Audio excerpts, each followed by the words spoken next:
pues hablaremos de creo que un logro muy interesante que une a los números y a las acciones. A los números en el sentido de que nos pueden dar todos los datos que necesitamos para poder desarrollar políticas públicas y para conocer y tener acciones que den certeza a la manera en que trabajamos con y para las personas con discapacidad, recordando y teniendo como base que el desarrollo de nuestro país solo se va a lograr cuando estemos incluidos todos. Y esta es una acción bien importante que CONFE promueve y que nos encantará ahorita escuchar, agradecer de verdad que el INEGI nos haga a través de su presidente, el doctor Julio Santaella, pues veamos cuáles son estos detalles, cuáles son estas características que ya tiene directamente la población con discapacidad de nuestro país. Para llegar a esto me gustaría resaltar que, bueno, creo que es un logro lo que se vino desarrollando. Es un trabajo que iniciamos desde el año 2017, que a lo mejor suena mucho, pero en el 2017, cuando se vio directamente con la participación en la encuesta, porque todo esto, los censos se realizan cada 10 años y pues tienen todo un trabajo para elaborarse y definir qué preguntas se van a incluir y cómo se van a incluir. Entonces, en el 2017 que se hace la consulta pública, pues las organizaciones de la sociedad civil de y para personas con discapacidad, y aquí pues podemos mencionar a través de la asamblea consultiva en ese momento del CONADIS y de organizaciones que conforman la red de CONFE y organizaciones que se van sumando como de Cuamex, del Teletón, FADI, Libre Acceso, Movimiento y en fin, muchas organizaciones que nos involucramos para exponer la importancia de mencionar de incluir el tema de discapacidad en el cuestionario ampliado y en el cuestionario básico. De esto surgieron reuniones posteriormente en el 2018, en donde se estuvo dando seguimiento, en donde siempre se tuvo la apertura de nuestras autoridades, digamos, del INEGI, para lograr esto o para definir qué era lo necesario, qué era lo más adecuado para nuestro país. Por una parte, para tener los datos que requerimos para políticas públicas, para presupuesto, para investigaciones, en fin, tan importantes que son, como para poder llegar a este resultado que en el 2019 el INEGI empieza, hace su muestra del censo para en el 2020 aplicarlo. Y en el 2021, otra de las acciones de la sociedad civil fue promover el que las personas con discapacidad nos contáramos, o sea, que en realidad ahora sí que levantáramos las manos como personas con discapacidad para ser anotadas en el censo. Entonces, yo creo que este es un caso de éxito que nos lleva a lo que fue la participación de la sociedad civil en todo el esplendor y toda la fuerza que puede tener esta sociedad civil y las autoridades para obtener esta información. Y ahora, con gusto, bueno, me permito presentar y agradecer al doctor Julio Santaella, presidente del INEGI, por acompañarnos y por darnos esta plática que ahorita escucharemos esta exposición y posteriormente, si tenemos el tiempo, para que se puedan responder preguntas. El doctor Julio Santaella Castel es licenciado en Economía por el Instituto Tecnológico Autónomo de México, por el ITAM. Es maestro y doctor en Economía por la Universidad de California en Los Ángeles, en Estados Unidos. De 2016 a la fecha es el presidente del Instituto Nacional de Geografía y Estadística del INEGI. De 2001 a 2015 se desempeñó en el Banco de México como coordinador ejecutivo del Fondo Mexicano de Petróleo para la Estabilización y el Desarrollo, como gerente de información y análisis y director de apoyo a las operaciones de la banca central y como también ha estado muy involucrado en todo lo que es el ámbito académico como investigador y docente del ITAM. Y bueno, con una gran trayectoria, en verdad agradecemos muchísimo la participación de todos ustedes Y agradecemos y le dejamos la palabra al doctor Julio Santaella. Muchísimas gracias. Muchas gracias, Taide, por tus palabras. Creo que hiciste un muy buen relato del trabajo conjunto que ha venido haciendo INEGI con distintos interlocutores, principalmente de la sociedad civil, para poder tener un mejor abordaje desde el punto de vista estadístico de las personas con discapacidad y las problemáticas que estas personas se enfrentan, ¿no? De tal manera que con una visión integral en distintos programas de información se está profundizando en la indagación del tema de las personas con discapacidad. Lo que nos ocupa el día de hoy es la presentación del Censo de Población y Vivienda 2020, donde efectivamente se hace una profundización con respecto a ejercicios censales anteriores de este tema, introduciendo los criterios del grupo de Washington en el cuestionario básico, amén de que tenemos indagaciones adicionales en el cuestionario empleado y algunos otros temas de interés en los cuestionarios de entorno urbano, por ejemplo, ¿no? Me acompañan aquí Leonor Paz y Carol Schmitz del área de sociodemográficas. Carol es pues una heroína porque ella fue la que básicamente llevó a cabo el levantamiento del censo con la compañía de 200,000 personas, pero pues ella estuvo ahí al pie del cañón y ella nos va a hacer la presentación. Y también nos acompaña Paolo Quadrini del área de vinculación de relaciones institucionales. Sí, quiero comentar una cosa antes de cederle la palabra a Carol.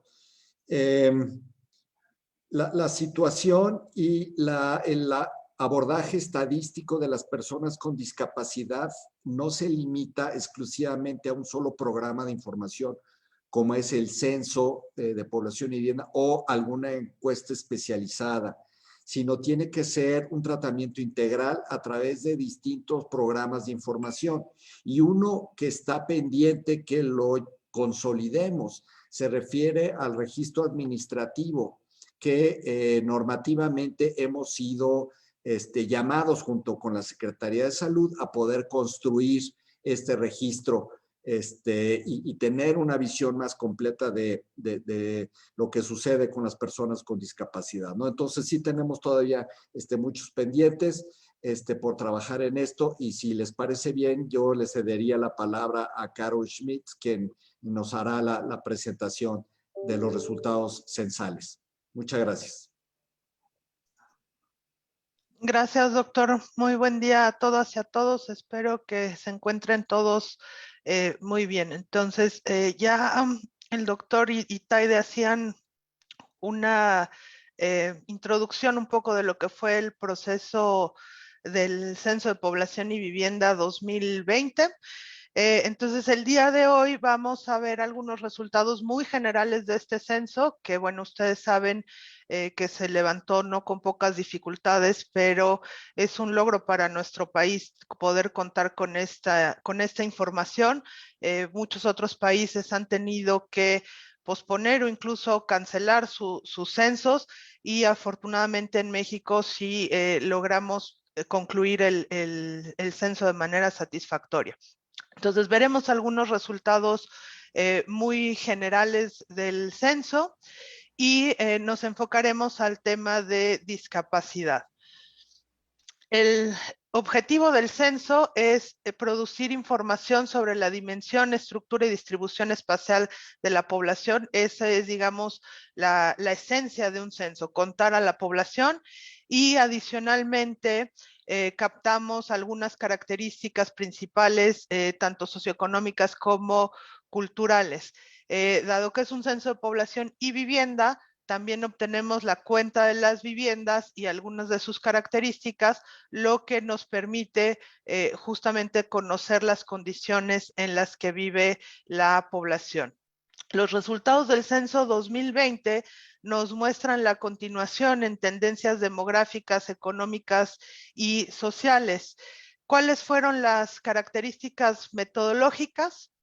Bueno, la población objeto de estudio son todas las viviendas y todos los residentes habituales del país. La captación de la información se hace mediante una entrevista directa. La información nos la proporciona un informante adecuado, que puede ser la jefa o jefe de la vivienda o alguna persona de 18 años y más, residente de la vivienda y que conozca la información de esta y de sus ocupantes. Por primera vez en nuestro país, el censo se mayoría a través de un cuestionario digital. Teníamos también como opción, en algunos casos de excepción, cuestionarios en papel, y se habilitaron también opciones para que la población pudiera autonumerarse, ya sea por internet o vía telefónica. Para conseguir la información realizamos al menos 3 visitas en diferentes horarios para que nos pudieran dar la entrevista. Eso de al menos 3 visitas en algunos casos, créanme que fueron bastantes más. El periodo de levantamiento fue del 2 al 27 de marzo y la información está referida al 15 de marzo de 2020. El censo en sí, para su enumeración exhaustiva, utiliza un cuestionario básico que consta de 38 preguntas y un cuestionario ampliado que tiene 103 preguntas y se aplica en una muestra probabilística de 4 millones de viviendas. Y asociados a estos cuestionarios, el censo también recolecta información sobre el entorno urbano, las características de las localidades de menos de 2.500 habitantes y también algunas características particulares para los alojamientos de asistencia social, cuyos residentes, por supuesto, están incluidos en la cuenta censal.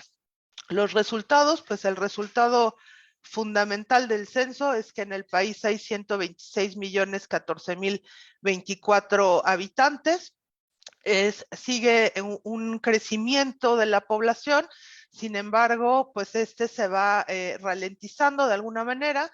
Vemos que para el decenio 2010-2020 la tasa de crecimiento fue de 1.2. A nivel mundial somos el lugar número 11, por debajo de Japón y por encima de Etiopía, y es el mismo lugar que teníamos en 2010. La estructura de la población, el país todavía es un país relativamente joven, sin embargo vemos que se ha dado un proceso de envejecimiento paulatino. Aquí vemos la estructura por sexo y edad en esta pirámide de población y verán en la raya azul, en el contorno azul, que es la pirámide del 2000 y la morada, que es la del 2010 y las barras que ya son las de 2020, que se ha ido ensanchando esta base de la población, es decir, que el país ha ido paulatinamente envejeciendo y en contraste se puede observar como en los grupos de edad, en particular de más de 50 años, han ido creciendo en su proporción. La distribución por sexo, 51.2% de la población somos mujeres y 48.8% son hombres. Otra medida que nos permite ver este envejecimiento gradual es la edad mediana, que en el año 2000 era de 22 años, en el 2010 de 26 y para el 2020 es de 29 años. La edad mediana, esto quiere decir que la mitad de la población en 2020 tenía más de 29 años. Y tenemos un país que se compone de 32 entidades y 2.469 municipios, y al interior de ellos vemos muchas diversidades, no solo en la cantidad de población, pero también en sus características. Y es una de las herramientas que podemos analizar con el censo, que es el único ejercicio estadístico que nos permite una desagregación no solo a nivel municipal, sino a nivel de localidad, inclusive a nivel de manzana. Vemos aquí, por ejemplo, para las entidades federativas con más población son el Estado de México con casi 17 millones, la Ciudad de México con 9.2 y Jalisco con 8.3. En contraste, Campeche, Baja California Sur y Colima tienen menos de 1 millón de habitantes. Y el crecimiento de la población en las entidades también es heterogéneo. Si vemos las tasas de crecimiento, que a nivel nacional es de 1.2, pues la distribución de las entidades cambian. Entidades como Quintana Roo, Querétaro, Baja California y Nuevo León tienen tasas de crecimiento de más de 2, y en contraste, Tabasco, Veracruz, Guerrero y Ciudad de México de menos de 0.7. Y en las viviendas tenemos también un crecimiento, lo mismo que observamos para la población. Hay todavía un crecimiento en las viviendas particulares habitadas, que eran 21.9 millones en el 2000, 28.6 en el 2010, y para 2020 se registraron 35.2 millones. Pero la tasa de crecimiento también disminuyó de 2.6 a 2.1. Y así como ha habido un crecimiento en las viviendas, se ha observado en los últimos 20 años un descenso en el promedio de ocupantes por vivienda. Este era de 4.4 en el 2000, 3.9 en el 2010 y ahora es de 3.6. La distribución de los hogares censales, vemos que mayoritariamente la población sigue viviendo en hogares nucleares, esto es, en hogares donde vive el jefe y su cónyuge y algún hijo, también puede ser solo el jefe y alguno de sus hijos, que son 61.5% de los hogares censales, y 24.3% son hogares censales ampliados familiares, es decir, que vive el núcleo familiar de la persona de referencia, alguno de sus hijos y al menos otra persona que tiene una relación de parentesco con la persona de referencia. Los hogares compuestos también tuvieron un pequeño descenso, pasaron de 1.4 a 1% en el año 2020, y por el contrario, los hogares unipersonales pasaron de 8.8 a 12.4. Los hogares de corresidentes también tuvieron un ligero incremento de 0.5 a 0.7. Ahora, estos, digamos, son los resultados como muy generales del censo de población.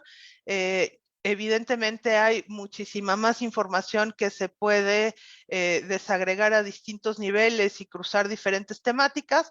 Ya la información del censo está publicada desde el 25 de enero y el 16 de marzo publicamos los resultados complementarios que corresponden al cuestionario ampliado, a los cuestionarios de entorno, de localidad y para alojamientos de asistencia social. Ahora nos enfocaremos en el tema de la discapacidad.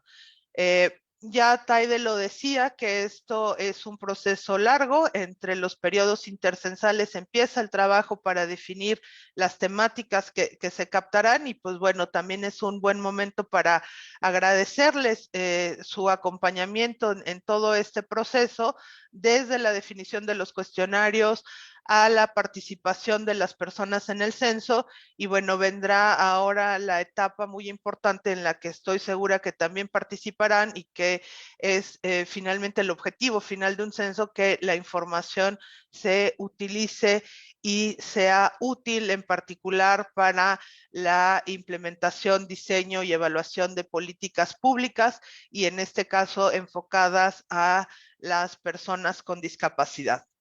Este tema entonces se incluyó en el censo 2020 con este objetivo fundamental de proporcionar a la sociedad y a todos los sectores información sobre este grupo poblacional, para contribuir, entre otros, a dar atención al artículo 22 de la Ley General para la Inclusión de las Personas con Discapacidad, al Plan Nacional de Desarrollo y a algunos otros compromisos internacionales que México ha firmado, como puede ser los ODS o el Consenso de Montevideo.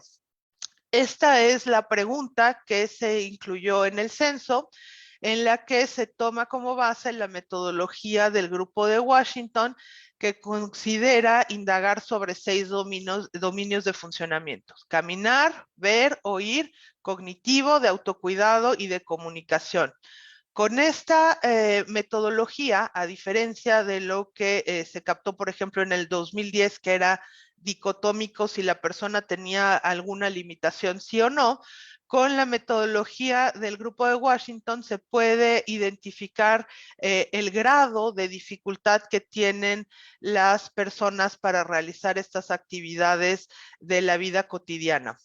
De esta manera, podemos identificar a la población con discapacidad, que es aquella que tiene mucha dificultad o no puede hacer alguna de estas actividades, y también a la población con limitación, que son las personas que hacen las actividades con poca dificultad. Estas son las preguntas. Ustedes ya, la mayoría de ustedes ya las conocen porque participaron justamente con nosotros en la definición de ellas. Y además de estas preguntas o de estas categorías que proponen las recomendaciones internacionales para los censos, se incluyó una pregunta que indaga sobre funciones mentales globales con el planteamiento: ¿tiene algún problema o condición mental como autismo, síndrome de Down, esquizofrenia, etcétera? Esta es, digamos, una pregunta adicional a lo que considera el Grupo de Washington. Esta pregunta se incluyó en los cuestionarios básicos, en el cuestionario ampliado y en el cuestionario de alojamientos de asistencia social, y se aplica para todas las personas residentes habituales en la vivienda. Y el cuestionario ampliado, además de esta batería de preguntas, incluye una pregunta para indagar sobre la causa de la limitación, de la discapacidad o del problema o condición mental. Estos es, digamos, parte de los resultados que también veremos el día de hoy y que están ya disponibles desde el 16 de marzo. ¿Cuáles son los resultados de este ejercicio estadístico? Pues en el país se registraron 20.838.108 personas que tienen alguna discapacidad o alguna limitación o algún problema o condición mental. En estas barras que ustedes ven aquí, verán que hay áreas que están difuminadas, porque estos no forzosamente son conjuntos disjuntos. Aquí, por ejemplo, la población con discapacidad es de 6.179.890, que representa el 4.9% de la población. La población que declaró tener algún problema o condición mental es de 1.6 millones, 1.3% de la población, y la población con limitación de 13.9 millones, que representa el 11.1%. Ahora, por ejemplo, de las personas que tienen alguna discapacidad, 5.5 millones solo tienen una discapacidad, pero 600,000 personas tienen una discapacidad y además tienen algún problema o condición mental, es decir, no son conjuntos disjuntos. La estructura de la población con discapacidad, si ustedes recuerdan, la estructura de la población total tenía una estructura piramidal con la base más ancha y los grupos de edad con una menor proporción. Aquí prácticamente la estructura está invertida, es decir, la discapacidad se concentra en las personas mayores de 60 años, quienes representan el 50% de la población con discapacidad en México. La distribución por sexo también se carga un poco más hacia las mujeres, comparando con la estructura nacional, que es en las personas con discapacidad, 53% son mujeres y 47% son hombres. Y bueno, ¿cómo está distribuida esta población con discapacidad? Estas son algunas de las cuestiones que incluso en las reuniones de definición de los cuestionarios platicábamos. Vemos en este mapa, que representa la prevalencia de discapacidad por municipio, vemos que en realidad todos los municipios tienen en mayor o menor medida población con discapacidad. A diferencia de fenómenos como la lengua indígena, por ejemplo, donde geográficamente sí se pueden ubicar zonas en donde hay mucha población hablante de lengua indígena, en el caso de la discapacidad, la población está presente y dispersa en todo el territorio nacional. Hay algunos municipios en los que este porcentaje de población con discapacidad es superior al promedio nacional. En particular, tenemos 21 municipios en los que más del 15% de la población tiene discapacidad. 19 de ellos están en Oaxaca. Y aquí esta información pues requerirá un análisis mucho más detallado y mucho más puntual, pero esto puede deberse también a las estructuras de estos municipios y a las estructuras por edad.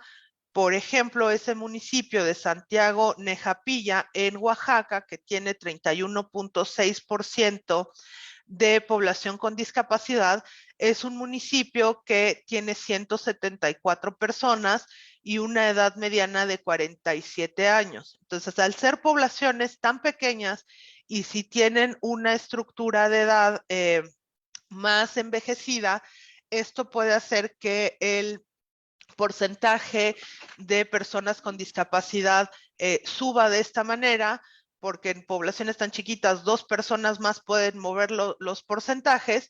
Sin embargo, será interesante también analizar si en algunos de estos municipios no hay condiciones particulares que estén haciendo que se tenga una mayor proporción de personas con discapacidad.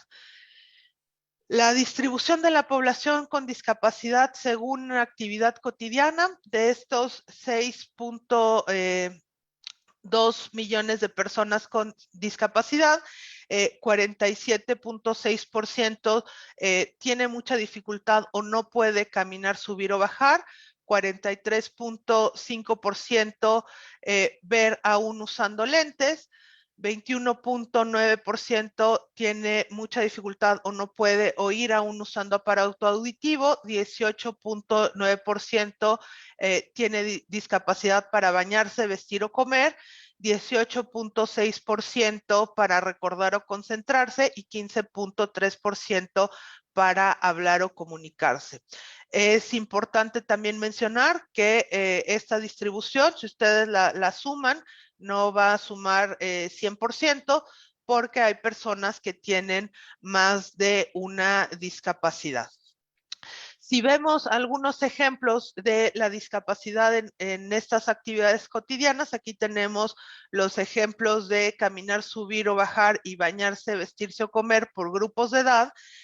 Vemos que conforme va incrementando la edad, pues se va incrementando la proporción de personas con discapacidad. Aquí para la población con discapacidad que tiene una dificultad para caminar, subir o bajar, el 65% tiene más de 60 años y en el caso de la discapacidad para bañarse, vestir o comer, el grupo de 60 y más representa el 52.5%. La afiliación a los servicios de salud a nivel nacional, el porcentaje de población afiliada a servicios de salud es de 73.5% y en el caso de la población con discapacidad, este porcentaje es de 76.1%. 74.5% para los hombres con discapacidad y 77.5% para las mujeres con discapacidad. Sin embargo, vemos que hay un 23.9% de población con discapacidad que no está afiliada a ningún servicio de salud. En cuanto al alfabetismo, a nivel nacional la tasa de analfabetismo es de 4.7%, que ha venido disminuyendo en el tiempo. Y en esta característica observamos una brecha importante en las personas con discapacidad. De los 4.5 casi millones de personas analfabetas que hay en México, 1.2%, es decir, el 25% tiene alguna discapacidad. En este rubro también vemos que de la población con discapacidad, el 59.4% son hombres. Es decir, el 20% de la población con discapacidad no sabe leer o escribir un recado. Y esta situación también se ve reflejada en los grados promedios de escolaridad, que a nivel nacional son de 9.7 años, es decir, poco más de la secundaria terminada, pero para la población con discapacidad es de 6 años y en particular de 5.8 años para las mujeres con discapacidad. Para la condición de actividad económica, la población de 12 años y más económicamente activa a nivel nacional es de 62%. Y para la población con discapacidad se observa también una diferencia importante respecto al parámetro nacional, toda vez que 35.5% de la población de 12 años y más con discapacidad es económicamente activa. Y de nueva cuenta se observa una mayor diferencia entre hombres y mujeres. La tasa de participación económica de los hombres con discapacidad es de 45% y para las mujeres de 27.3%.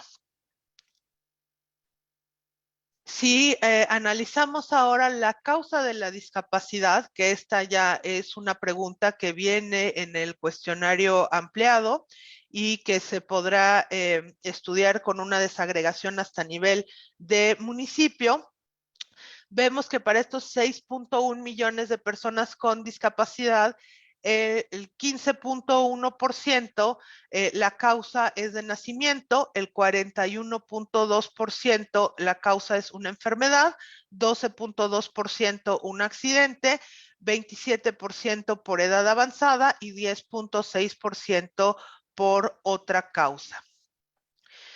Si lo vemos por edades, vemos, por ejemplo, que la causa de la enfermedad tiene una mayor presencia en las mujeres con 43.6% en contraste con 38.3% para los hombres. Lo mismo por edad avanzada, 29.4% para las mujeres y 24.2% para las mujeres. En la causa de nacimiento se observa una mayor proporción en los hombres con 17.2 y 13.8 para las mujeres, aunque ya la diferencia es un poco más cerrada que para las otras causas. Y algo muy interesante, las causas por accidentes, y esto también es algo que se puede ver, por ejemplo, en las estadísticas de defunciones que también publica el INEGI, en el 15.4% para los hombres y en contraste 9.3% para las mujeres. Y en la otra causa, ambos sexos se mantienen en niveles cercanos a 10%. Si vemos la distribución de esta causa por tipo de actividad, vemos, por ejemplo, que para las personas que tienen discapacidad que no pueden ver aún usando lentes o lo hacen con mucha dificultad, en el 42.7% la causa es una enfermedad y el 24.4% por edad avanzada. Para la dificultad o imposibilidad de oír usando algún aparato auditivo, el 44.4% corresponde a una causa por edad avanzada y el 24.3% a una enfermedad. Para caminar, subir o bajar, 40.6% es por enfermedad, 29.2% por edad avanzada, y en este verán que es la la actividad que tiene una mayor proporción de causa por accidente, que es de 15.7%. Para recordar o concentrarse, la principal causa es la edad avanzada con 33.4%, seguido de una enfermedad. Y aquí vemos ya una mayor proporción de una causa por nacimiento con 22.1%. Para bañarse, vestirse o comer, la principal causa es la enfermedad con 32.8%, seguida por la edad avanzada con 25.3%. Y en el caso de la discapacidad para hablar o comunicarse, la principal causa es el nacimiento con 38.9%, seguido por la enfermedad con 23.8%. Si vemos también estas causas distribuidas por grupos de edad, vemos varios fenómenos muy interesantes. Por ejemplo, para la población menor de 30 años, la principal causa de la discapacidad es el nacimiento. Para la población entre 30 y 59 años, la principal causa es una enfermedad, y para la población de más de 60 años, la principal causa es la edad avanzada. Aquí pueden estar ocurriendo varios fenómenos. Obviamente la causa de edad avanzada pues solo se empieza a dar ya en grupos mayores de edad, mayores a 60 años, pero vemos, por ejemplo, que el nacimiento va perdiendo su proporción conforme van avanzando los grupos de edad. Y esto puede ser también un reflejo de que algunas discapacidades por nacimiento implican una esperanza de vida más corta, por lo cual ya en estos grupos no hay una proporción tan importante de esta causa, aunque recordemos que en términos absolutos la mayor parte de la población con discapacidad se encuentra en los grupos de más de 60 años. Y vemos también, por ejemplo, otras causas como son los accidentes, pues se presenta con un mayor porcentaje en estos grupos de 30 a 59, y en los extremos de las edades baja su participación en las causas de las discapacidades.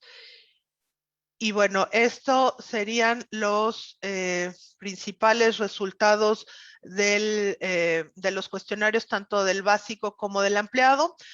Como el doctor Santalla lo mencionaba, también hay algunos otros resultados del cuestionario de entorno y de localidad que podrán dar contexto. Uno de ellos es la presencia de rampas para sillas de ruedas en las banquetas, que pues desafortunadamente todavía son muy escasas, y están ya disponibles todos los resultados de estos cuestionarios, y a partir del segundo semestre de 2021 estaremos trabajando ya en publicaciones de grupos poblacionales específicos, que por supuesto incluirán a la población con discapacidad, y en 2022 daremos a conocer el Inventario Nacional de Viviendas, donde incluso geográficamente se podrán ver dónde están estas manzanas que sí disponen de rampas de sillas de ruedas, y bueno, la inmensa cantidad que todavía no lo tienen.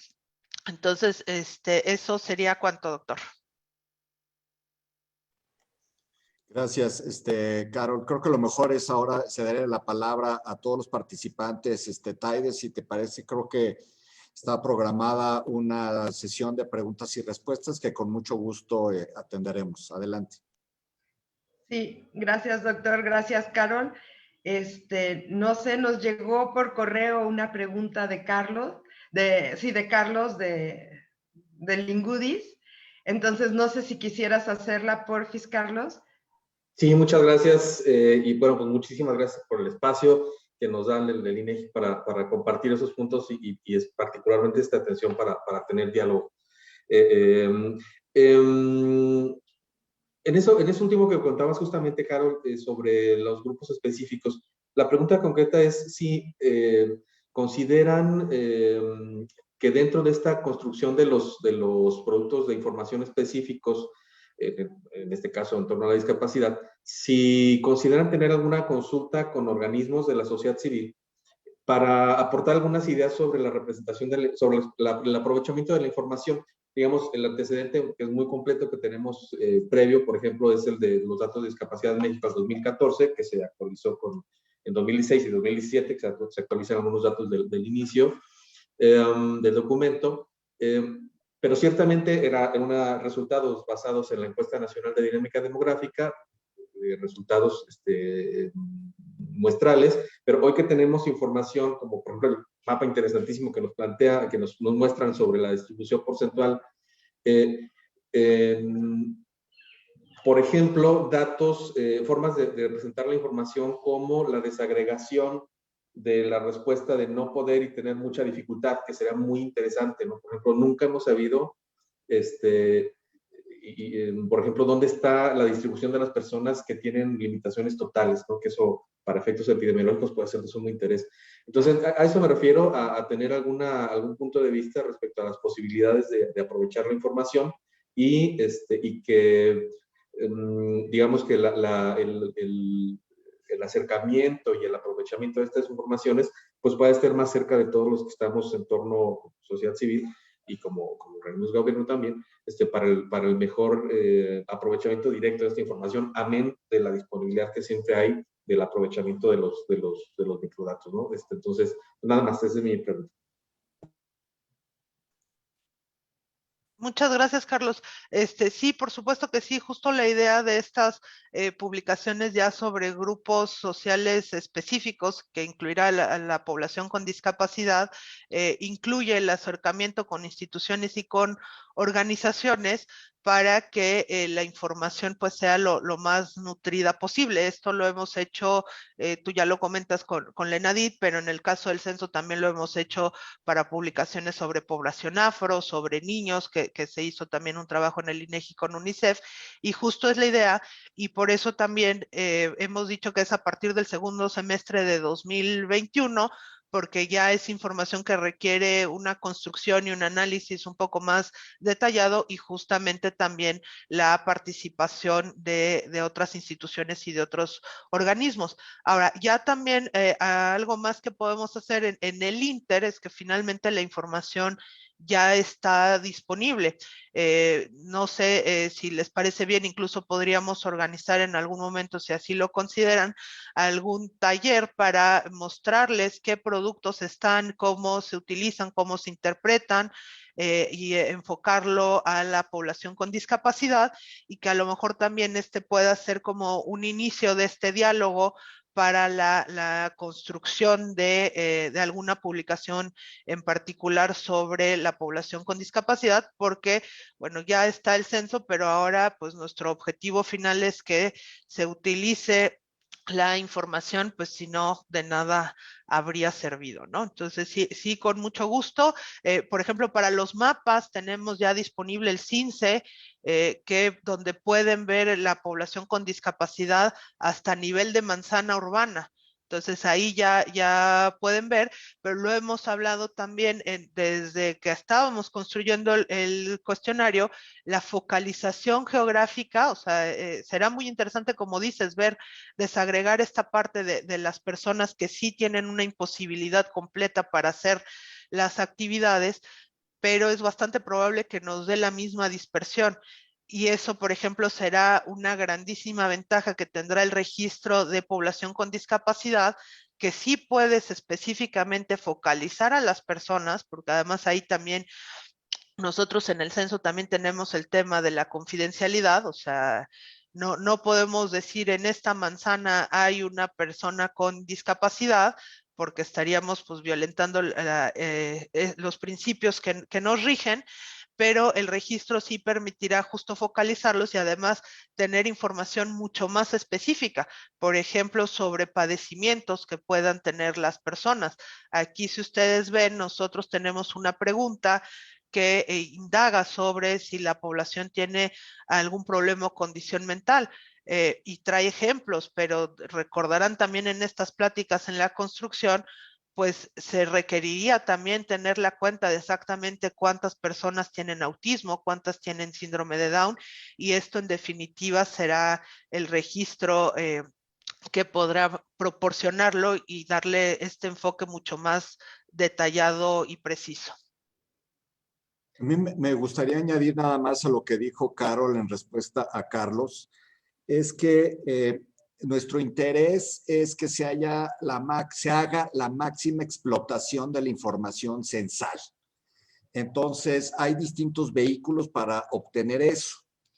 Ya pusimos a disposición primero el 25 de enero, después con más herramientas a partir del 16 de marzo, una serie de formas de acceder a la información censal. No solamente tienen los documentos metodológicos y las presentaciones en PDF estándar, tienen también una serie de tabulados preestablecidos donde pueden hacer ustedes consultas básicas. También hay una facilidad para hacer tabulados interactivos donde ustedes pueden ir seleccionando. Y por supuesto, el acceso a la base de datos a través del laboratorio de microdatos. Ahora, estamos en la disposición que en la medida en que haya necesidad de generar vehículos adicionales, por ejemplo, que en los tabulados interactivos abramos nuevas opciones de consulta, poder incluir eso, ¿no? Para nosotros es más fácil de una vez programar para que ustedes lo puedan consultar y desmenuzar, como decía Carlos, en esto de la severidad de la dificultad para poder llevar a cabo una función, pues identificar los que son 1, 2, 3 o 4. Eso probablemente es más fácil a través de un tabulado que tener que acceder a la base de microdatos y correr un programa y hacer todo el procedimiento, ¿no? Entonces, pues si tenemos solicitudes, digamos, de esa naturaleza, creo que las pudiéramos ir acomodando en este diálogo, ¿no? A la postre, pues habrá una publicación con el empaque analítico y contextual que es muy importante, pero al mismo tiempo, pues la publicación puede no implicar el acceso fácil a los datos, ¿no? Entonces, son dos cosas que sí tenemos que ir avanzando poco a poco. Gracias. Gracias, Julio, Carol. Y Carlos, no sé. Bueno, aquí tenemos la mano levantada también de Marcela. Gracias, buen día. Perdón por no prender la cámara. No voy a comentar por qué. Pero bueno, muchas gracias por la información. A mí lo que me llama la atención un poco es el lenguaje que no es incluyente al momento de arrojar los datos. Entiendo que muchas veces en el cuestionario, al momento de acercarse a la población en general, pues la terminología puede ser problema, ¿no? Para que tengamos una respuesta clara por parte de la población, pero ya para arrojar los datos valdría la pena que hubiera discapacidad intelectual, que hubiera otro tipo de lenguaje que fuera como mucho más incluyente, porque pues la intención es que la información pues sea, independientemente de que sea la correcta y la adecuada, o sea, que transmitamos también, o sea, que sea un medio también para transmitir el lenguaje incluyente. Es lo que en particular a mí me llamó la atención, cuando menos de las slides que presentaron el día de hoy.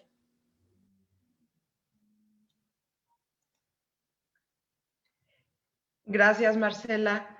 Digo, aquí no sé si quieran comentar algo de repente. Sí, lo que es todo el lenguaje incluyente viene con la necesidad que tenemos de conocer directamente discapacidad intelectual. Aquí el uso del grupo de Washington, no sé, Carol, si quieras como destacar un poco el porqué del uso de esta herramienta para las preguntas.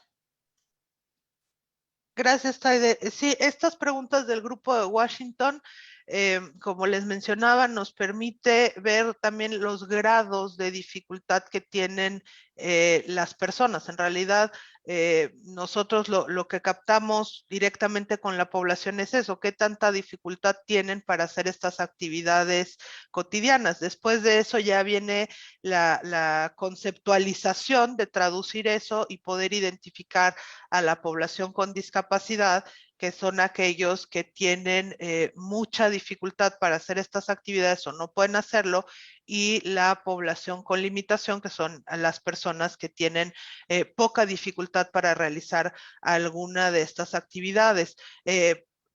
Esta metodología del Grupo de Washington se ha trabajado ya durante mucho tiempo, y parte del interés de adherirnos a ellos, además de esta diversidad que nos puede dar y que, como Carlos decía, se puede incluso desagregar más, permite también la comparabilidad de estadísticas a nivel internacional.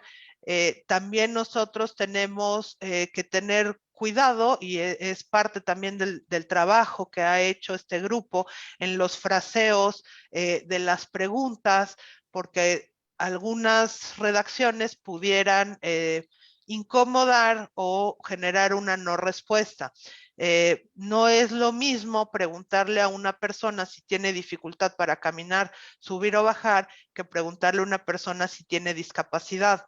Desafortunadamente todavía hay muchos estereotipos y muchos tabús, y probablemente si llegáramos directamente a preguntarle a las personas que si tienen discapacidad, pues la respuesta no sería la misma que con esta concepción internacional, que además también está basada en la clasificación internacional del funcionamiento, y ya ve la discapacidad desde un enfoque de participación y de adaptación social, más que, como ustedes verán, si revisan los cuestionarios censales de 1900 o alguna cosa así, captaban la información como si las personas tenían taras o defectos mentales. Entonces, las cosas obviamente han evolucionado, y pues en el caso de México nos apegamos a las recomendaciones internacionales, que también nos dieron buen resultado. O sea, las preguntas de discapacidad que tenemos no son preguntas que nos generen una alta tasa de no respuesta o que incomoden a nuestros informantes, como algunas otras, y algunas otras que son de siempre. Por ejemplo, la fecundidad. Llegar a una vivienda a preguntarse una niña de 12 años, ¿ha tenido hijos nacidos vivos? No siempre es fácil. Entonces tienen que ser preguntas que todo mundo entienda y pueda responder fácilmente, y que no sean temas que puedan causar mayor controversia entre los informantes. Y del lenguaje incluyente, pues ahí también, digamos, de las preguntas así son, y para la presentación de resultados, pues si tuvieran alguna sugerencia de cómo hacerlo más incluyente, pues con gusto lo revisamos. Gracias, Carol. Sí, Gaby, ¿levantaste la mano? Sí, gracias. No, lo que pasa es que creo que una de las cosas que nos han estado comentando, perdón, organizaciones, familias, es en concreto esta diferencia que hay entre los datos que se están mencionando, entre los 20 millones, los 6 millones y esto que ha señalado Carol. Entonces, de manera muy concreta, exactamente en qué consiste esta diferencia, porque además estoy viendo que en el Facebook de Confe también lo están volviendo a preguntar. Y una pregunta como muy también relacionada a la discapacidad intelectual. Entonces, hay una forma concreta en donde podamos saber el número de personas con discapacidad intelectual que viven en México. Gracias, Gabriela. Si les parece bien, para responder esta pregunta, les voy a volver a compartir pantalla, y regresamos a esta lámina, a esta. Ok, si regresamos de hecho a lo mejor a las preguntas, estas preguntas se aplican a toda la población, y para cada persona se le pregunta qué tanta dificultad tiene para ver aún usando lentes, y tiene que proporcionar una respuesta. Si no tiene dificultad, si lo hace con poca dificultad, lo hace con mucha dificultad o no puede hacerlo. Y esto se repite para cada uno de estos 6 dominios. La población con discapacidad, de acuerdo también a las recomendaciones internacionales, es cualquier persona que en alguna de estas preguntas haya contestado que tiene mucha dificultad o no puede hacer alguna de estas actividades. Ahora, la población con limitación es la población que haya respondido que hace con poca dificultad alguna de estas actividades. Ahora, además de esta batería del grupo de Washington, tenemos esta pregunta que se aplica también a todas las personas y en la que preguntamos a nuestros informantes si tienen algún problema o condición mental como autismo, síndrome de Down, esquizofrenia, etcétera. Y si se fijan, ya no es un grado porque esto, preguntarle a alguien qué grado de autismo tiene o qué grado de condición mental, pues sería como muy complicado. Aquí ya la respuesta puede ser sí o no. Entonces, en esto puede haber muchas combinaciones. Puede haber personas que tengan discapacidad y algún problema o condición mental, o que tengan alguna limitación y algún problema o condición mental. Y por eso es esta lámina. En total, hay 20.8 millones, es decir, 16.5% de la población que tiene alguna de estas características, sea discapacidad o alguna limitación o algún problema o condición mental. Pero este es un O, puede tener cualquiera de las tres. En concreto, la población con discapacidad es de 6.17 millones, que es 4.9% de la población. Esa es la población con discapacidad. Ahora, lo más cercano que tenemos a la discapacidad mental es esta población con algún problema o condición mental, que es 1.6 millones, que es 1.3%. Eso, digamos, si lo queremos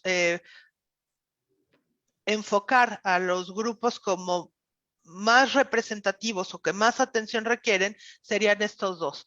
O sea, la población con discapacidad, que es 6.17 millones, y la población con algún problema o condición mental, que es 1.6 millones. Perdón, ¿me dan chance de comentar algo, Gaby, Taider? Sí, Marcela, nada más, seamos breves porque si no se nos va, Gracias. pasamos en tiempo, por favor. Sí, Perdón, lo Marcela. que pasa es que creo que llama la atención el que manejen población con algún problema o condición mental, cuando el síndrome de Down, autismo, forma parte de discapacidad intelectual y discapacidad psicosocial. Por lo tanto, tendrían que estar en población con discapacidad.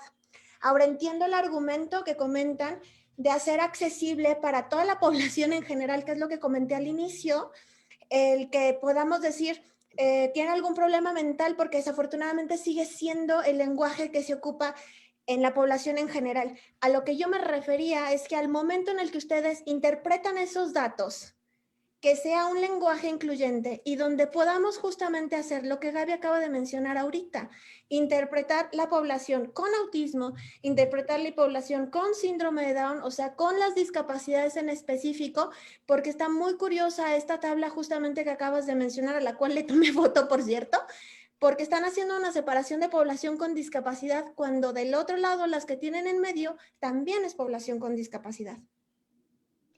Sí, a ver, aquí esta población con discapacidad es la que se calcula tomando como base la definición del grupo de Washington, que se basa en la dificultad o imposibilidad de hacer las 6 actividades cotidianas. Esta nosotros la agregamos, es como adicional a esa metodología. Si tomáramos solo la de Washington, nada más tendríamos discapacidad y con limitación. Esta, digamos que es como un extra.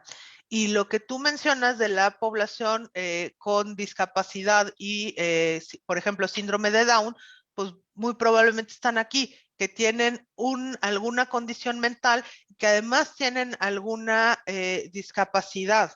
O sea, no son conjuntos completamente disjuntos. Esto viene porque se trata de dos preguntas diferentes. Ahora, también lo vimos, el censo no tiene el alcance para identificar a población con padecimientos o condiciones específicas. Ahí el instrumento particular será el registro administrativo. Gracias, Carol. Luz Helena levantó la mano, porfis. Sí, levanté la mano. Hola, ¿qué tal? Muy buenos días. Taire, mira, yo quería comentar todas esas cosas que están comentando ustedes. Espero no incurrir en alguna, pues no sé, en faltar alguna de las cosas que ustedes han dicho, pero a mí me preocupa, me sigue preocupando. Ya tenemos datos para arriba y para abajo y seguimos, siento yo, patinando en el tema de educación, pero educación desde entender qué es una discapacidad.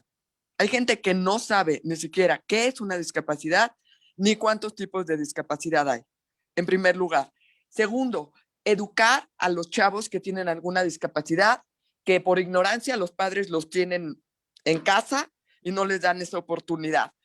¿Cómo vamos a sacar a esta población que sí podría optar en algún momento por un trabajo para llevarla a la educación y que el país suba y el Producto Interno Bruto aumente, ¿no? Activando esta economía. Y por otro lado, tenemos, desgraciadamente, hay un bache porque los jóvenes no están teniendo hijos, entonces la población adulta está viviendo más años y hay poca accesibilidad. Esta población jubilada puede tener dinero y puede acceder a comercios, puede acceder a muchas cosas y seguimos topándonos con una falta de accesibilidad porque la gente no ve que en las personas mayores de 60 para adelante, que a mí no me parecen mayores, 60 para adelante, hay algunas mucho más grandes, pueden todavía acceder a servicios si se les facilita la accesibilidad. Y entonces aumentamos la economía. ¿Cómo hacerles ver a los empresarios, a los restauranteros, a los dueños de centros comerciales la accesibilidad, incluso los mismos hospitales? Es una aberración que un hospital sea inaccesible o no accesible, para decirlo correctamente, ¿no? Todavía no han entendido los comercios que hay que hacer sus páginas accesibles, porque la persona en silla de ruedas a lo mejor no puede salir, pero ¿qué tal que puede comprar en línea? Y si la página no es fácil, no se puede. Una persona mayor que esté encerrada en su casa, también. Y creo que la pandemia vino a revolucionar muchas cosas que habría que pensar en las personas con discapacidad. Ahora las empresas pueden ahorrarse las rampas porque pueden contratar a las personas con discapacidad a distancia. Entonces, perdón. No, mi Luz Helena, sí, o sea, totalmente de acuerdo contigo. Y aquí creo que nos enfrentamos a la siguiente parte, ¿no? Aquí lo importante, a menos que Carol o Julio quieran comentar algo más, es que utilicemos, ¿cómo podemos, y nuestra unión aquí es, cómo podemos utilizar estos datos para demostrar toda esta necesidad, Luz Helena, que tienes toda la razón? ¿Cómo logramos cómo hablamos de accesibilidad, cómo incluimos todo? Y ahorita los datos, que fríamente yo de lo que hablaría es que estamos hablando de un 16.5% de la población con algún tipo en mayor o menor grado de discapacidad, porque también es difícil expresar hacia afuera lo que son limitaciones y no limitaciones. Entonces yo hablaría de un 16.5% de la población que cuando sumamos simplemente este 16, y esa es la importancia de estos datos, y ahora es cómo utilizarlos. Este 16.5 de una persona en una familia regular equivale a un 16, un 30% con la mamá, un 45% con el papá, y con un hermanito ya nos fuimos a un 50% de la población que se ve afectada directamente por tener una persona con discapacidad en la familia. Y creo que estos datos son los que tenemos que manejar para utilizarlos con empresarios, con gobierno, con todos. Es que el 50% de la población de México, por lo menos, se ve involucrada en el tema de discapacidad. Entonces necesitamos políticas públicas de inclusión para que este 50% de la población tenga las mismas oportunidades de desarrollo que el otro 50%, ¿no? Ya estás hablando como en cifras muy en lo general, pero partiendo del 16% que ya nos dio este censo. Entonces, yo creo que aquí es cómo podemos utilizar esta información, cómo podemos en realidad con estos datos cambiarlos, para transformarlos para que sean de utilidad y nos den la política pública. Existen muchísimas otros datos, lo que es el registro administrativo, el que el CURP incluya a personas con discapacidad para ya poder ubicarlas exactamente, o sea, otros aspectos en los que tenemos que ir trabajando como sociedad civil e ir impulsando. Pero aquí creo que la riqueza de estos datos es como nosotros, y no es cómo los usamos con una base que ya está hecha y demostrada en un censo. Esta es la riqueza de esto. Y aquí, bueno, quisiera aprovechar, el doctor Julio se tiene que retirar, no sé si Carol puede estar otro ratito para continuar. Y nada más me gustaría... Y el reto sigue siendo finalmente, y lo digo porque Confe, que hemos trabajado tan fuerte con el INEGI para vincular, para favorecer, etcétera, pues el reto para nosotros sigue siendo el tema de la discapacidad intelectual, y lo vuelvo a enfatizar porque realmente el día de hoy no tenemos la certeza, aunque Carol nos está diciendo esta pregunta que se incluyó sobre el síndrome de Down y demás, en realidad hoy no tenemos la certeza de decir cuántas personas con discapacidad intelectual viven en el país. Ya sabemos que nos apegamos a la definición de Grupo de Washington y demás, pero yo lo dejo como esta posibilidad de hacer nuevos ejercicios en donde sí se considere el poder tener una cifra exacta, porque decir que una discapacidad intelectual solamente está en quién sabe quién memoriza o no, quién es independiente o no, es absolutamente relativo, y creo que es el mismo caso de la discapacidad psicosocial, en particular en aquellos casos en donde la discapacidad es invisible y que ni siquiera la familia tiene un diagnóstico, por ejemplo, ¿no? Entonces, yo claramente en congruencia con el motivo de nuestra organización, que es la discapacidad intelectual, sí haría este llamado a tener una definición muchísimo más clara de cuántas personas con discapacidad intelectual están reportándose en el censo, y si no lo tenemos con esa claridad, pues dejarlo como un pendiente que no sea un pendiente en el largo plazo, sino algo que podamos construir juntos para identificar la población. Gracias, Gaby. Si me permites, ya lo mencionaste, voy a tener que desconectar muy pronto. Yo hago eco de tus palabras, de lo que acabas de decir. Creo que el hecho de que en el Censo de Población y Vivienda hayamos puesto en evidencia, digamos, los grandes números de personas que tienen alguna dificultad moderada, grave, o de plano tienen dificultades totales para poder llevar a cabo una serie de actividades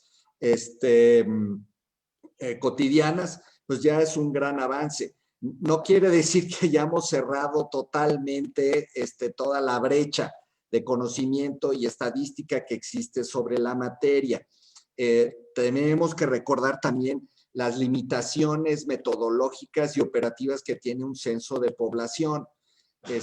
Lo comentó Carol, se recoge la información a través de un informante indirecto mayor de 18 años que nos tiene que reportar lo que a su buen entender ocurre en el interior de los integrantes de una vivienda, ¿no?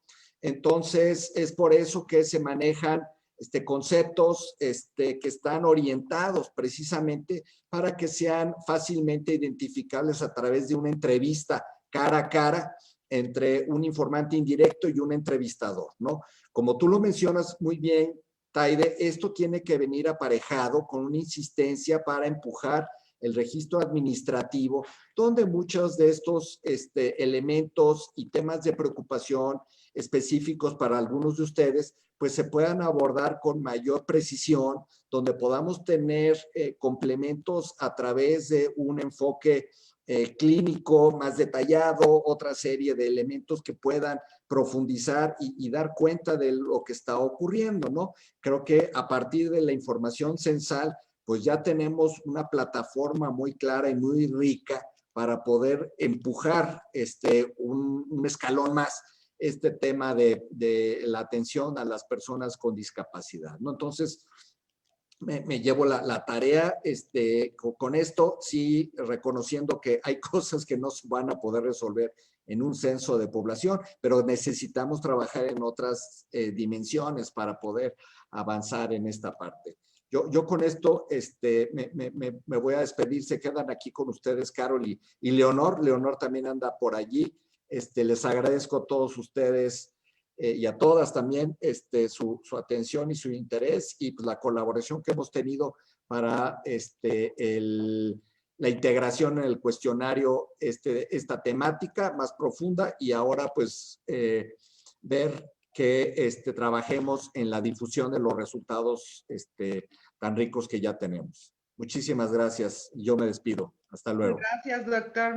Y aquí, bueno, continuamos y algo que sería importante y que quisiera destacar es lo que mencionaba Roxana y es este mecanismo que pudiéramos dejar de comunicación, ¿no? Creo que es bien importante que mantengamos para llegar a las cifras que necesitamos, ¿no? Cada vez más precisas, cada vez más exactas para poder hacer con el registro administrativo se hablaba incluso, ¿no? De tener la atención precisa a la persona que sabemos en dónde se encuentra ubicada y eso sería como, a eso vamos. Entonces, como sociedad civil, creo que el impulso que podamos dar y la forma en que hemos trabajado y debemos de mantenernos es para llegar a esos datos. Entonces, bueno, continuamos si todos tienen el tiempo aquí con Carol, mil gracias, y Leonor, y Paolo, que podamos seguir con esto. Carlos, ¿tienes la mano levantada? Y Roxana había levantado la mano, no sé si después quisiera opinar. Sí, muchas gracias. Mi pregunta es muy concreta y creo que tiene que ver con esta concepción más particular sobre la discapacidad de nuestros contextos. Yo salgo en un ratito, a las 2:30 hay una reunión de este grupo y saber si el INEGI tiene participación en este grupo de Buenos Aires para la construcción de una perspectiva regional para Latinoamérica sobre la discapacidad. Este grupo que sí, de hecho, bueno. no sé si oficialmente estamos en el grupo, pero sí sé que en la reunión del rato alguien de nosotros va a estar.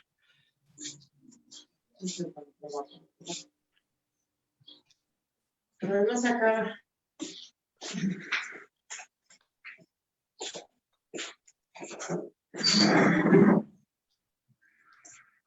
Creo que Taide se fue. Ay, perdón. No. Sí, Carol, si quieres contestar, perdón. Ya contesté a Carlos, no sé si tengas alguna otra, o alguien más tenga alguna otra pregunta. Sí, yo quería hacer algún comentario. O sea, para mí con la forma de presentar esta información para poder generar políticas públicas, me parece que subdiagnostican la discapacidad, como bien lo mencionan ya, no sé todo lo que ya dijeron, pero aparte, cuando están presentando cifras de discapacidad, solo toman el 4.9% en algunos de sus reportes. Eso hay que corregirlo porque no podemos decir si una persona tiene poca, mucha, o como lo dijo Taide, ¿no? ¿Qué tanto es mucha o poquita una discapacidad? Una discapacidad es una discapacidad. Con mucha o poca dificultad o mediana dificultad es una discapacidad y tiene que tener consideración en políticas públicas. Entonces, achicar las cifras públicamente nos afecta colectivamente. Entonces, necesitamos que esas cifras se vuelvan a presentar de otra manera para que nosotros podamos exigir al gobierno políticas públicas incluyentes, porque de esa manera solamente parece que solo el 4.9% de las personas tenemos alguna condición de discapacidad. Gracias, Roxana. Yo ahí lo que te comentaría es que no estoy segura que debamos corregir las cifras. Quizás se pueden enriquecer, pero de acuerdo a los estándares internacionales, la población con discapacidad es aquella que tiene mucha o no puede hacer alguna de estas dificultades. Ya otro tipo de enfoque de considerar e incluir a la población con limitación, la información del censo está disponible y se pudiera agrupar. Ahí lo único que tenemos que ser claros es qué son los conceptos que estamos representando en esas estadísticas. O sea, por eso les comentaba, esos Pero 20 la discapacidad millones psicosocial e intelectual no se representan por poder caminar o moverse.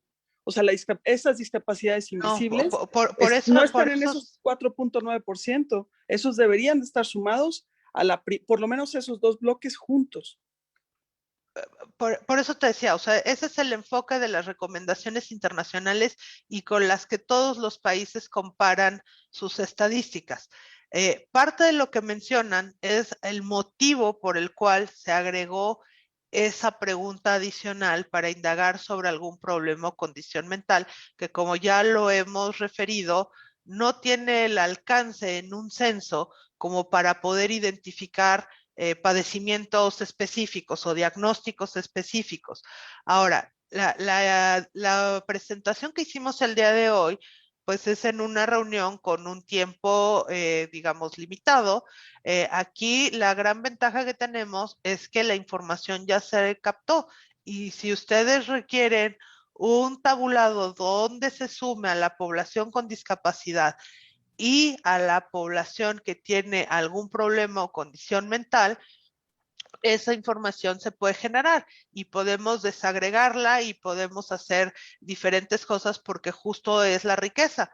Ya captamos la información.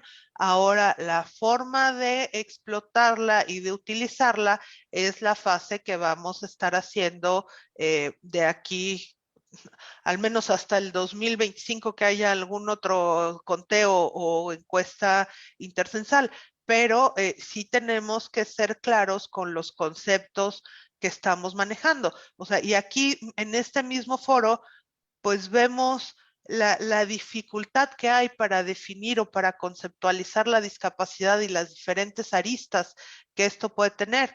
Y creo que ya para cuestiones muy específicas, pues realmente el registro administrativo, como también Taide lo mencionaba, es quien puede dar esta radiografía completa y con toda la diversidad y con cuestiones tan específicas, tanto de discapacidades psicosociales, de diagnósticos, de condiciones como síndrome de Down, y además tener las características de esas personas y poderlas ubicar para que puedan tener acceso a políticas públicas, a servicios, etcétera. Entonces, más que corregir, porque los datos que presentamos el día de hoy son correctos de acuerdo a la metodología que tenemos, lo que se puede hacer es complementar o enriquecer con otro tipo de análisis y de ninguna manera se trata de subestimar o subdiagnosticar a la población con discapacidad. Gracias, Carol.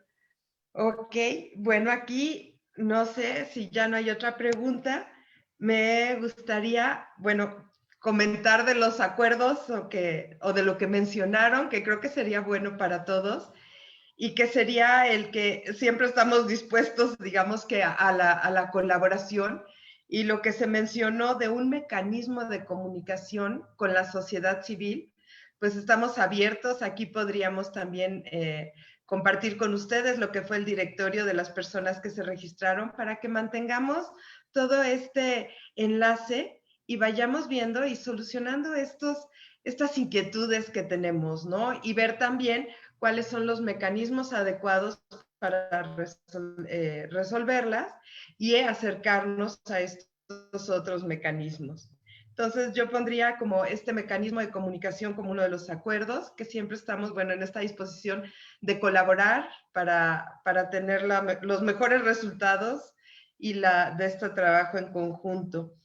Pedirles, por favor, Carol, si podemos compartir incluso lo que es la presentación, si nos las puedes compartir, la que se dio en este momento, y que nosotros la podamos compartir por chat o ponerla en la página. Ya veríamos el mecanismo, pero sí la podríamos compartir con todos los que se registraron y a lo mejor Claro. ponerla en Facebook. Entonces, Claro, de eso hecho me sería parece que Paolo ya se las envió el día de ayer, ¿no?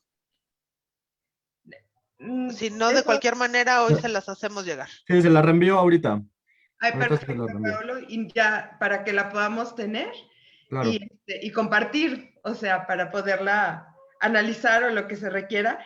Y otro punto que también se me hizo interesante y que sí nos interesaría, a cuestión de platicarlo ya con todo este grupo, es este taller para cómo utilizar los productos y cómo que pudieran darnos del INEGI para que sea específicamente en cómo utilizar la información para materia de discapacidad. Entonces, a lo mejor sí podríamos organizar este curso, que lo hagamos abierto, y igualmente que pues se pueda tener para cada vez también conocer y poder tener mejor uso de los datos. Entonces, yo propondría estos acuerdos y mantener nuestra comunicación estrecha y continua, ¿no? Agradecerles muchísimo la participación a todos. Berenice, ¿levantaste la mano? Ahorita, sí, perdón. Sí, muchas gracias por la información. Para mí es un gusto estar aquí. Les comento, soy académica de la UNAM y ya les he comentado en algunas ocasiones respecto a la cuestión de este censo, que me parece muy importante. Pero también me parece muy importante la información, cómo se genera, porque siempre que se habla de las personas con discapacidad, se alude también a símbolos que resultan estereotipos. Entonces, a veces ponemos la discapacidad y siempre ponemos la silla de ruedas, ¿no? Entonces, esta parte a mí me parece fundamental porque generamos estereotipos y reforzamos posturas que ya no tienen que reforzarse. Ojalá que en el INEGI nos hagan de verdad, como desde este enfoque de derechos humanos, nos presten mucha atención en esta cuestión de cómo se presentan las estadísticas. También en el caso de, a veces de las violencias, se pone el puño como si fuera solamente lo físico, pero son más violencias. Y en el caso de las personas con discapacidad, no es una cuestión que se limite a lo motriz. Y en ocasiones entiendo perfecto lo que dices, Carol, me queda muy claro que son dos formas de abordaje diferente y las cifras, por supuesto que no es el tema, pero sí el lenguaje.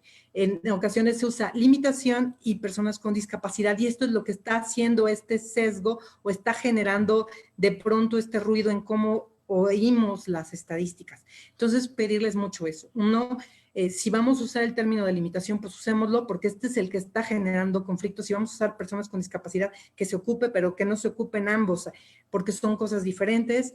Y la cuestión de, insisto, los estereotipos que estamos generando respecto a las personas con discapacidad a través del uso de símbolos en la presentación de estadísticas me parece que sería, bueno, no sería, es fundamental desde un enfoque de derechos humanos y para evitar ser reduccionistas del tema, ¿no? Agradezco mucho esto. Y también, por supuesto, esto de que se invite a las organizaciones de la sociedad civil, pero a la academia, porque créanme, nosotros desde 2017 en la facultad les hemos estado diciendo varias veces en esto de los censos muchas cuestiones, les hemos pedido que se nos considere y no se nos ha considerado. Soy del Colegio de Geografía, he estado trabajando toda esta cuestión de las personas con discapacidad y es una cosa bastante lamentable que no se nos escuche, ¿no? Muchas gracias. Gracias, Berenice. Y sí, en definitiva, la academia es fundamental y se me hace bien interesante este aspecto que nos lo quedamos, yo creo que todos, porque si esta forma gráfica que tenemos de representar a la discapacidad ya es como algo que viene, ¿no?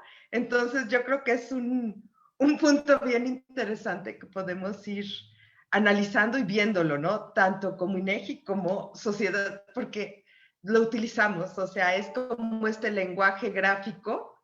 Entonces sería bien interesante empezar a ver cómo quitamos estos estigmas o estas ya como ideas preconcebidas, ¿no? De lo que es la discapacidad y pues trabajar mucho en toda la solución para estos temas. Entonces, por último, me queda de verdad agradecerles muchísimo que nos hayan acompañado, todas sus inquietudes, que sigamos manteniendo este diálogo abierto, esta forma de comunicación. Y pues muchísimas gracias y estaremos en contacto y les enviamos la presentación como compromiso, ¿no? Entonces, mil gracias y buenas tardes a todos. Gracias. Gracias, buenas tardes. Hasta luego. Gracias. Saludos a todos y todas. Gracias, buenas tardes. Hasta luego, saludos.